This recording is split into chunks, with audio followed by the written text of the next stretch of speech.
మనోవేదన సహించలేక సిలువ వైపునే చూడగా లేవనెత్తిన నెత్తుకొని భయపడకు మని అంటివి.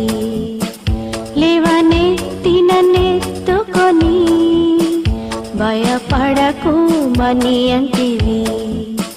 కీర్తింతు నా ప్రభుని జీవకాలమెల్లా ప్రభు యేసుని కృతజ్ఞతతో స్తుతించెదను. కృతజ్ఞతతో స్తుతించెదను.